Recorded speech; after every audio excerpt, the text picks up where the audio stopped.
Yo, what's the deal? Reacting to something from Jubilee. The slavery affect your family. Africans versus African Americans, middle ground, middle ground. Okay. Me coming from Africa, I came here to better Oh, let's pause the video because you know we eating some more cornbread here with fish living, with biscuits too. But actually, this is the fish. I squeeze all of the lemon out on the fish and potato. So I have lots of lemon on my fish and potato. my life, and I feel like personally we need to stop using the word racism when we don't get something or when something don't go our way. And just Let me jump in real quick. No disrespect, but racism exists, and I have to acknowledge it. And I can't just ignore it, but what I can do is not buy into the system. Okay.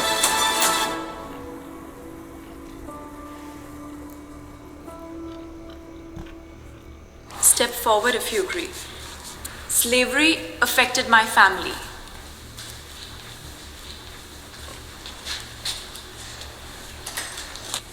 Yeah, I mean, that's just evident in my last name, King. I mean, that's the brand of the slave owner that put that name on my family all those years ago, and I'm still wearing it in those ways, along with the compounded, economic disparity, social disparity, mental trauma, all of that. I mean, it's tethered forever.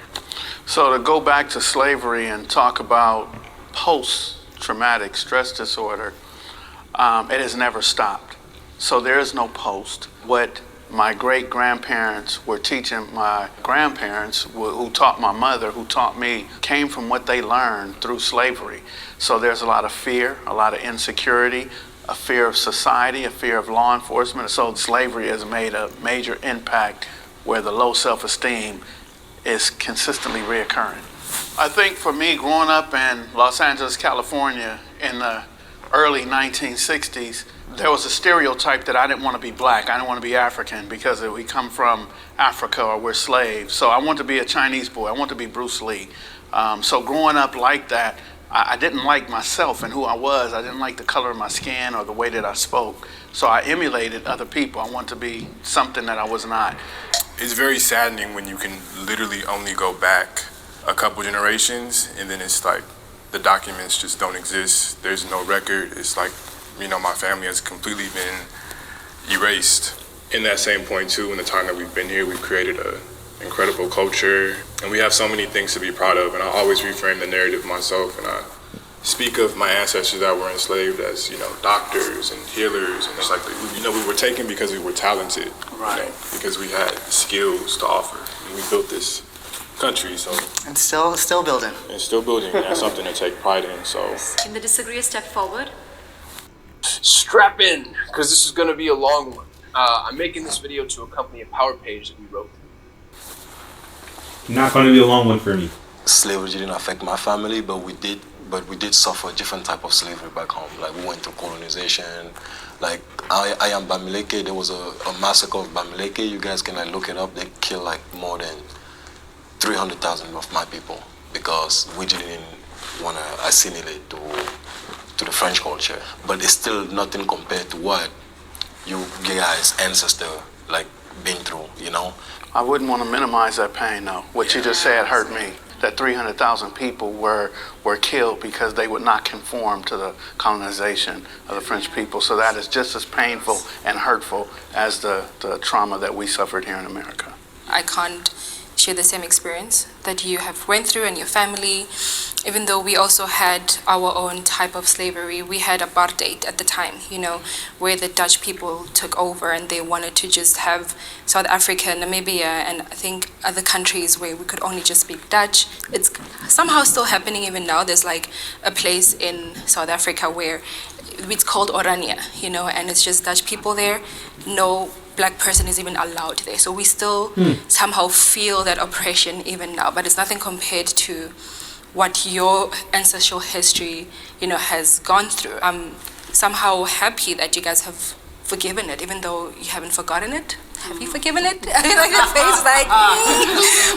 Do that, but me personally, no, I haven't. But I want to work through the change. But no, I have not forgiven because it's a system that's still going on. And from what I'm hearing from you guys, there's a system that's still going on in Africa as well, and it's a war on us.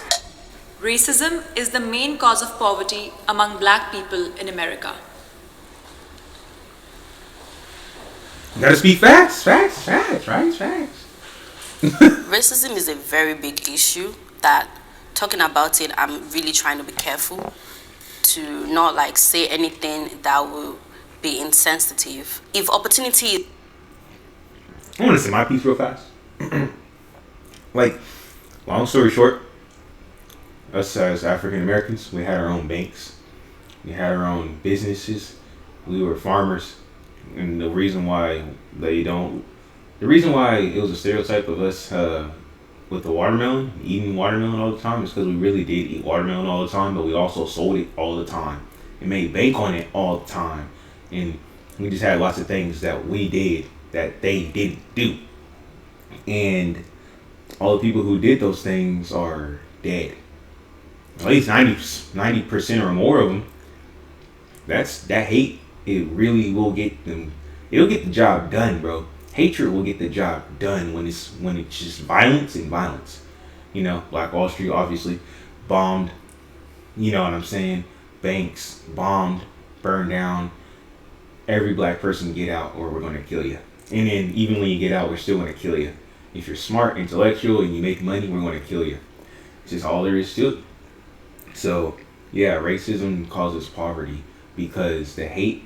And not just that, but there's no justice for that kind of stuff. You know what I'm saying? The people who did those crimes were sometimes police officers, sometimes other wealthy people who just had power, and also not just power to violence, but power to hush. And no one had to pay them for it because a lot of people felt the same way. So it's just something that just happened, and no one cares. Except for people who were being killed and hurt and robbed over and over until 90+% of the people now don't really know much about financial literacy because all the people who knew about it, once again, were killed, robbed, everything taken from them, or they're in jail for the smallest of things during that 3-strike rule when you get a gram of weed and you can go to jail for 10+ years. That's real. It doesn't happen anymore, but it happened to people. And a lot of those people were smart people in general. And they try to get the people who are the smartest, who can help us the most in their own community, as opposed to those who just want to make a quick dollar off their own people. That's why there are crackheads in the street so much more than there are smarter people around. Now, you can't hold us down because we're always going to find a way, and that's real. But when you put the foot on the neck long enough, you die, and that's real.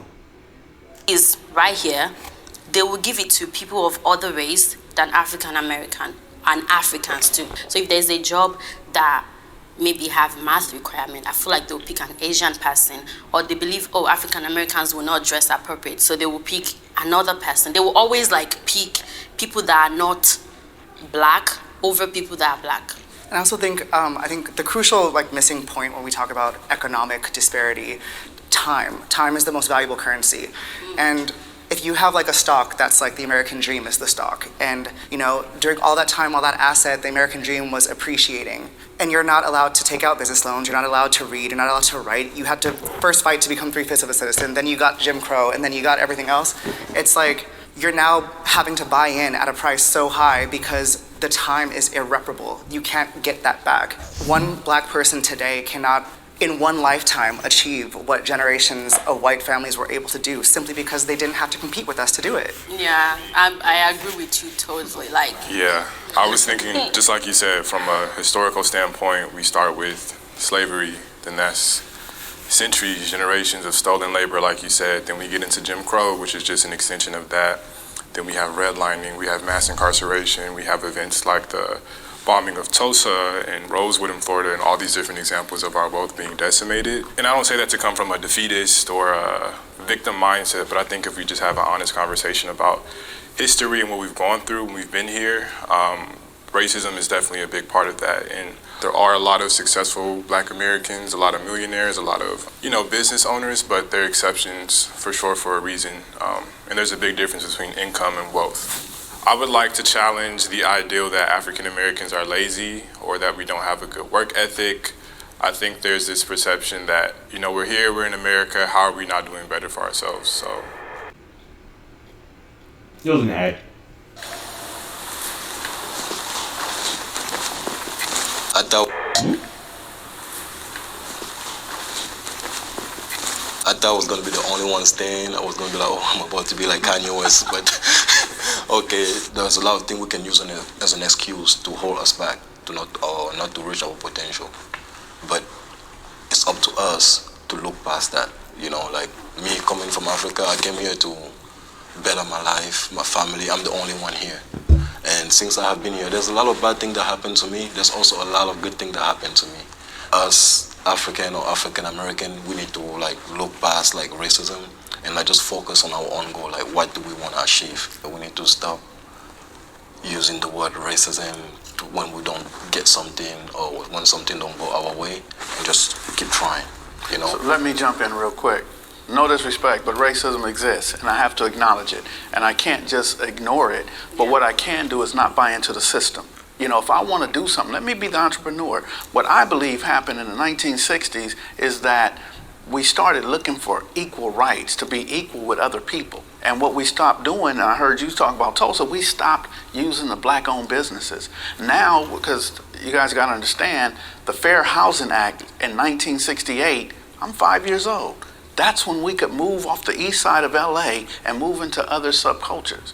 So what I wanted to do at 8 years old was go to IHOP. I didn't want to go to the ma and pa restaurant anymore. I want to go to, let's go eat at the hotels. So what we did is stop supporting each other and started supporting corporate America. So the racism plays a major part, but we don't have to buy into it. Wow. I've been waiting to disagree with you, my brother. I'm waiting patiently. The thing is, even though I want to disagree with you, I get where you're coming from. When I see Black people talking about racism, all that stuff, I'm like, what is wrong with these people? You guys have food, you have EBT, all this thing, and you're here shouting about somebody is racist too. Just leave that person and move on. I feel that way. Why are they always complaining? But when Black Lives Matters started happening, I sat down, I said, I need to actually know why these people are pained.